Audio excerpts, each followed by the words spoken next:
Hi there, Malcolm here with my 147th Booktube video, and this time it's my worst 10 reads of 2021. And of course this is with the usual disclaimer that this is my personal choice, this is no reflection on anybody who's written these books, or illustrated these books, or read these books, or liked these books. You're allowed to be proud of what you've made, or you're allowed to enjoy them. It's just that for whatever reason, they didn't do it for me. And out of all the books I read last year, these are the ones that didn't do it for me the most. So with 10 books to get through, let's get cracking. Number 10. Yeah, interesting that there are many graphic novels on this list, but the first one is Injection. Spotted in the library, thought this looked interesting, sort of X-Files-esque, and gave it a read. Now, no stories aren't always supposed to give you the answers early on, or even midway through, but it's nice to have had something. This really was just a disjointed series of events that made no sense whatsoever until right at the end. And by that point, I'd stopped caring, which is a bit of a shame, because I think with a reread, the story would be much better. But on the first read, I just didn't care. Number 9 is Saltier Invasion, introducing Scotland's first superhero. This has sat on our shelves for ages, and I finally gotten around to reading it. Really excited to read it, only to find that this was purely just set up. Nothing of any note happened, and a lot of the dialogue was just waffle. I'm sure with the continuation of the series it might well have picked up, but as a start this was very poor and not really encouraging me to read the rest, if there is any. I haven't even looked. I wanted to like it as well. 8 is Aliens Female War. I've read the novelisation and really like it, and the graphic novel version has obviously the same story for the most part, which is still pretty good. However, I hated the artwork. You know, if you're going to have artwork as a means of telling a story, make it readable. I really hated the artwork on this, which was a real shame because I do like the story. Number 7. Another graphic novel, Predator and Hot Water, and it's the same complaint. The artwork is so bad that you can't tell what's going on some pages. And plus the story was rather weak. There's a twist that made no sense. Now, one that sat on my shelf for a while before I got around to reading it, and then wondered why bother. Obviously not learned. Number 6. Obviously not learned. Aliens vs Predator, Deadliest of the Species. Arguably one of the longest graphic novels ever written anywhere, and certainly one of the most boring. There's a humongous significant twist, which is kind of obvious from the get-go really, which isn't obviously revealed until near the end. And it's like, well, I knew that from page 1 pretty much. It just went on and on and on, and nothing happened, and nothing happened, and I didn't care, and then something didn't happen but turned out to be a dream sequence. Oh, I hated this story. It was such a slog. Number 5. Bit of a controversial one, this one, V for Vendetta by Alan Moore. And I'm not saying this isn't an important story, and certainly it's been influential, and deservedly so.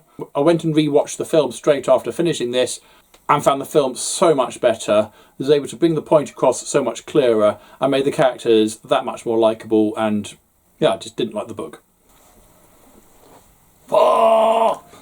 Star Wars, The Black Fleet Crisis, Tyrant's Test by Michael P. Kubrick McDowell, and this is book 3 of the Black Fleet Crisis, arguably one of the worst trilogies ever written for the Star Wars saga, possibly even more so than the Disney trilogy, and that's saying something. Books 1 and 2 were a real slog. This wasn't much better at all, and the payoff was non-existent. The awful character that bogged down books 1 and 2 turned out to be a complete waste of space. Oh, I hated this trilogy. None of the characters felt like who they're supposed to be. Read by someone who I felt hadn't even seen Star Wars.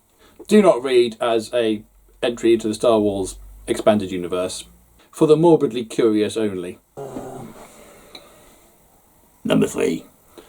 Another Alan Moore graphic novel, Neonomicron. This started out as a fairly interesting investigation into what happened to a previous investigator looking into some cult murders, which quickly devolved into a long and continued rape of a female agent who happens to have a sex addiction.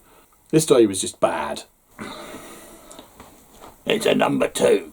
You can't say that. What? Dune Messiah by Frank Herbert. This is book 2 of the Dune saga. Book 1 was excellent and top of my best reads of 2021. Really looked forward to reading this one. It just basically read like it was written by someone else. This was completely different from the first book, which I suppose in a way is a good thing, but kind of undid all the magic and wondrousness of the first book. Nothing happened on screen, as it were. You know, significant deaths happened elsewhere, and we were just told, oh, by the way, such and such has died. Like, okay, well, we could have been part of that adventure. We could have been part of that story, you know. Just dreadfully disappointing. I was eager to read book 3. I'm hoping to get onto it at some point, just to wash the taste of book 2 out of my mouth. 1. And that's Doctor Who Coming of the Turf Files by Michael Moorcock. Again, another author who gives the impression that they actually don't know the subject material that they're writing about. I got the impression that they didn't know who they didn't know who the Doctor was, they didn't know who Amy was, because they certainly weren't the characters in these books, even though they had the names of the Doctor and Amy. Hell, they didn't even turn up until about halfway through. Michael Moorcock is best known for a series that he's written. I don't know it myself, and he's basically written another book of that series, but with Doctor Who on the title, as far as I can tell, because I didn't understand anything. I didn't care about any of it. It was all far too involved in what has gone before in his own series, and had little reflection on anything Doctor Who-ish. And so it was just a really boring, uninteresting read. And for such a snazzy cover and title, this just didn't deliver anything. I mean, on the flip side, if you're a Michael Moorcock fan, you might well enjoy this. And this is an attack on Michael Moorcock fans. I've not read anything else by him, and so it meant nothing to me.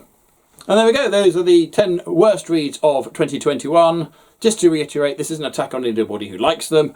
It isn't an attack on anybody who's written them or illustrated them, but they just didn't work for me. So do you agree with any of the books on my list? Do you disagree? Put your comments down below, please. But as usual, if you have nothing nice to say, then please keep it to yourself. Thank you, and until next time, see you later.